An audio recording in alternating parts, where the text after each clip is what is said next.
of Negeri Sembilan, or local people also call Nogori Sembilan, is derived from gathering of 9 districts or village. It is starting with people from Minangkabau, in Rembau, Sungai Ujong and Aning who come from Sumatra, or we call it now Indonesia. They invite a prince of Melewa from Pagaruyung to govern their district and also village, and they use title Yang Tuan or Yang di-Pertuan Besar. Negeri Sembilan capital is in Seremban. Before colonialism, Negeri Sembilan has 9 districts, which is Sungai Ujong, Rembau, Jelebu, Kelang, Naning, Jelai, Johor, Jempol and Segamat. But after colonialism, it shrinks into 7 districts until now, which is Sungai Ujong, which is we call it now Seremban, Rembau, Jelebu. As for Johor and a little area of Segamat, is combined and being called Tamping, while Jelai and Johor area are also combined and being called Kuala Pilah. Negeri Sembilan Beach is also popular as it is a tourist attraction. The 8 miles 40 sand beach will charm anyone who lays an eye on it.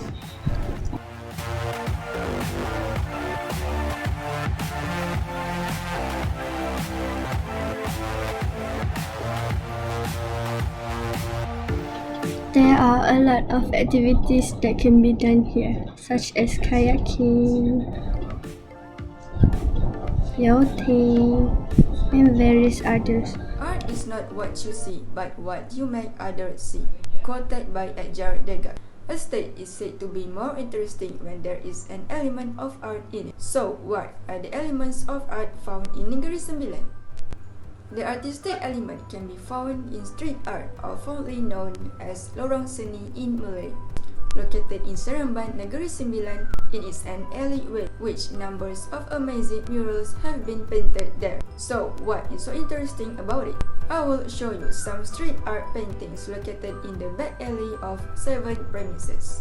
At Jalan Datuk Lee Fahmi, Jalan Tuku Hasan, and Jalan Datuk Bandar Tunggal. The paintings have 3D elements with the concept of cultural characteristic of the multiracial community in the districts of Seremban and Negeri Sembilan. So, let's explore the paintings there. First, the Roti Bread Man. The painting shows a seller on his motorbike selling delicious roti.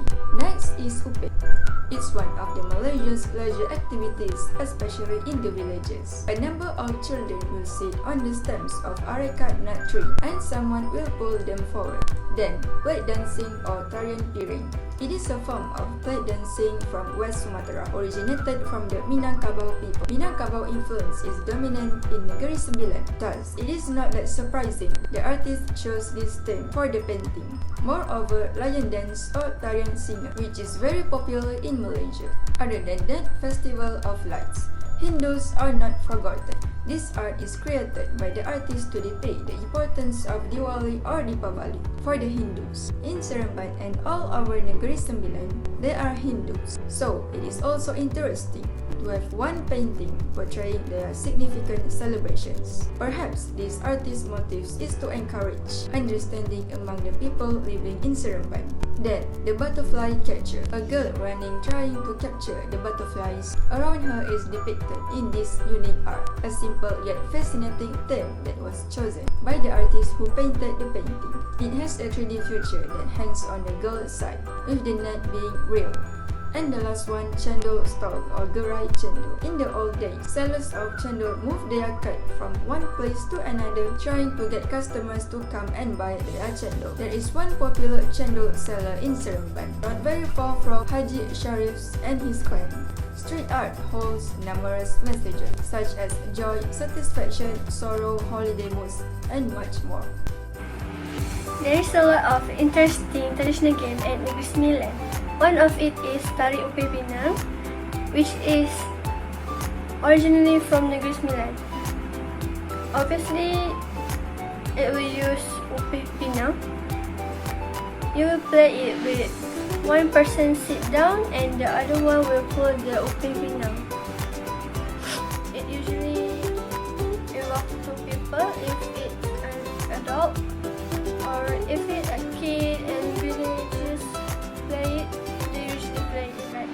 person will pull and the two others will sit at the upi bina.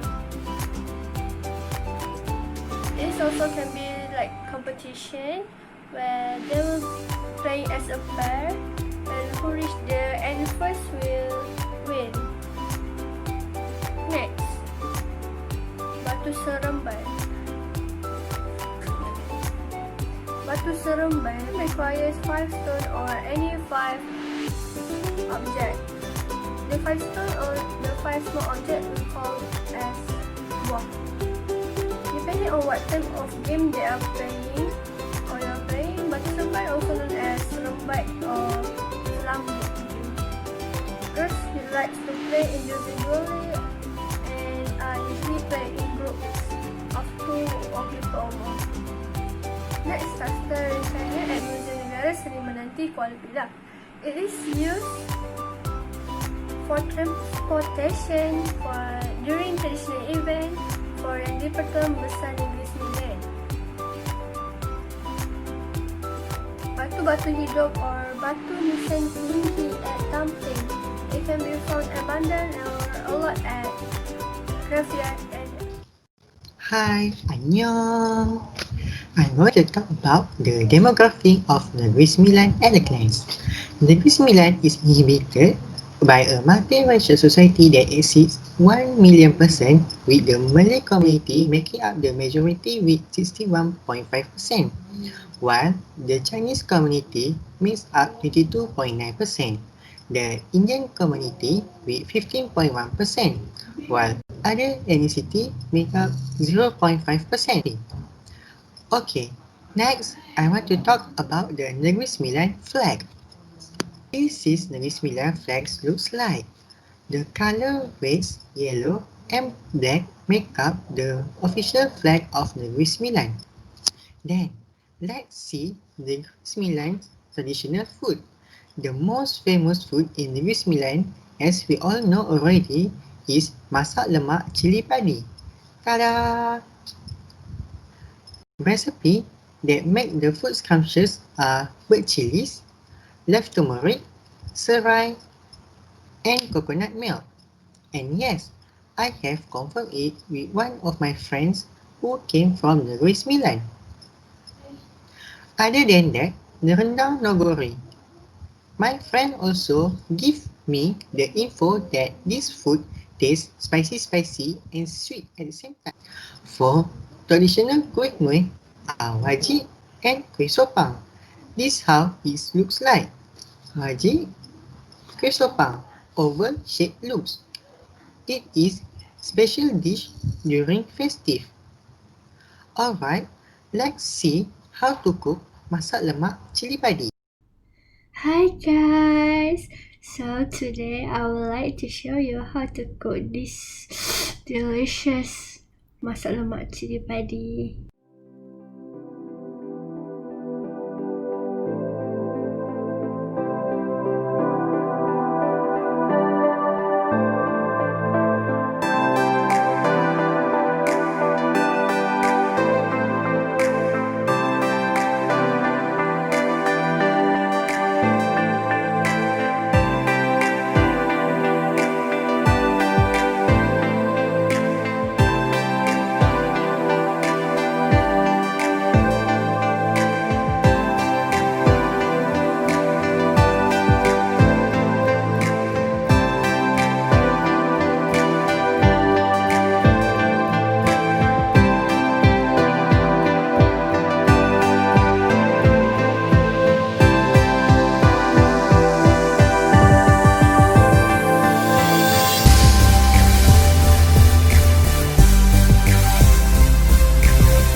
Ta-da! Already done, and you're ready to enjoy your delicious masak lemak cili padi. Next, for the custom and tradition of the Negeri Sembilan, the Minangkabau people brought along with them a cultural heritage which is still preserved and practiced today as the Adat Bupati. Adat Bupati is a matrilineal system of the inheritance and administration that is unique to the state. According to the Adat Bupati, Negeri Sembilan is divided into territories that are called Luha or Luak. Traditionally, there has always been 4 major that are controlled by dignitaries called Undang Berempat. Undang Berempat is a system where the husband is the head of the household and inheritance passes from the mother to the daughter.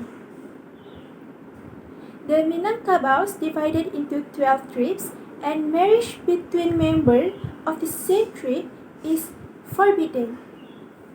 The Minangkabau influence in the state can be found in dances and food as well.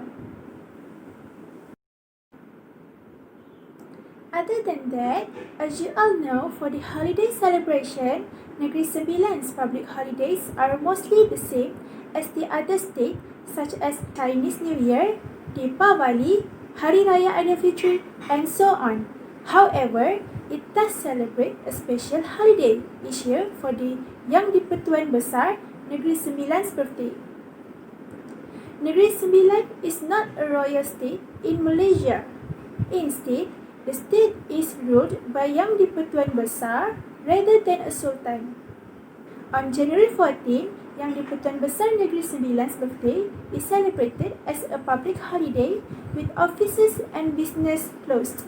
Guys, now I'm gonna tell you about the famous site of Negeri Sembilan. So, without wasting our time, let's check it out. So, in Negeri Sembilan, we have Istana Sri Menanti. It is a very special for tourists because the entire building are made from wood. Besides, it has 99 poles and 4 main poles, which known as Tiang Sri. This Tiang Sri serve as the backbone for the castle itself.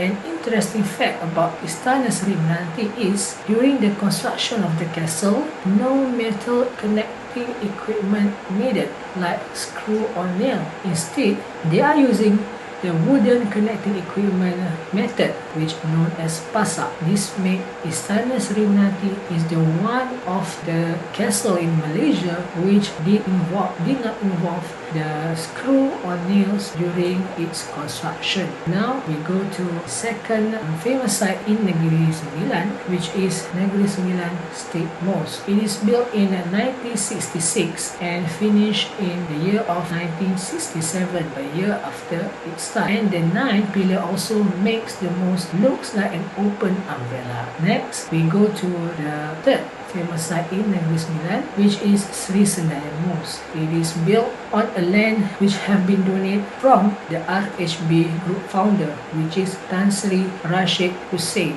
Unique things about the mosque is the building itself inspired from the Taj Mahal, Masjid Nabawi in Medina, and mosque from the Ottoman Empire. And some of the material for the building itself are flown from Dubai, Turkey, and Morocco. And the cost for the mosque is about 100 million ringgit Malaysia. So I hope you guys can visit all of these 3 famous sites in Negeri Sembilan, and bye. The tagline, a hybrid of modernist and Minangkabau style, is given to the State Mosque of Negeri Sembilan by Professor Muhammad Tajuddin. In architecture, the State Mosque of Negeri Sembilan falls under modernistic style, or to be more specific, in the modern expressionism.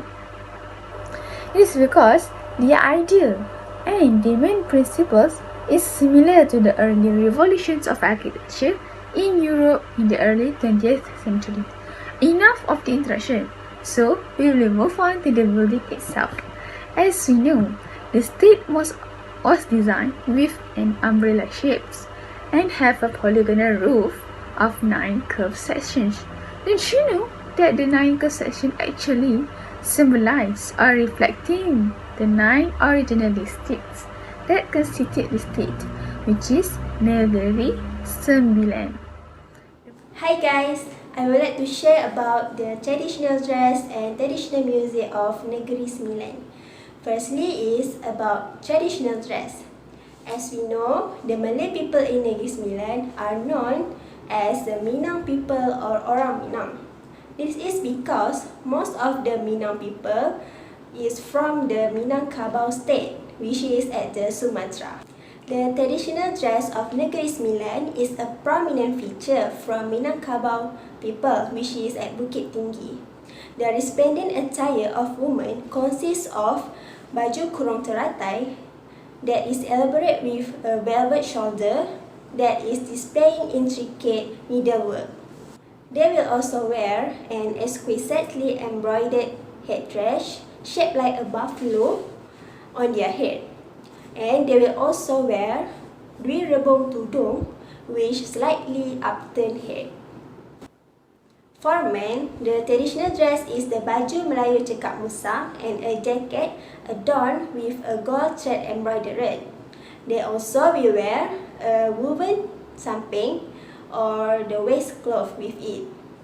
They also will wear a fashion tengkolok or tanjak that is known as the headgear on their head, and it will show the aura of the masculinity of Malay warrior. Next is the traditional music.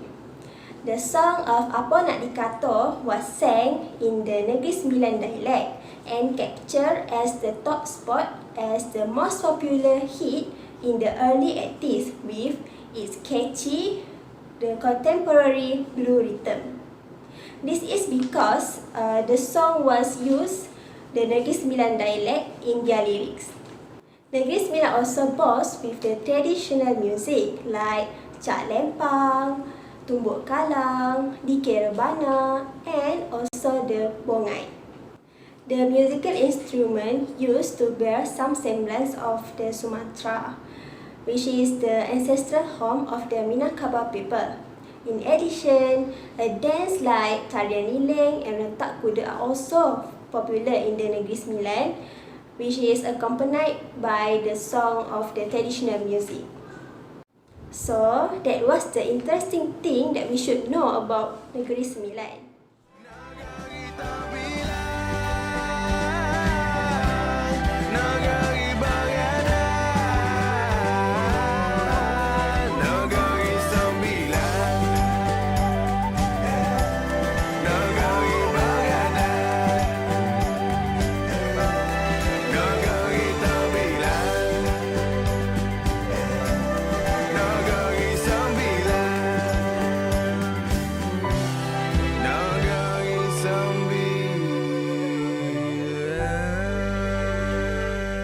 Visit Nogori, An impressive destination For new millennium.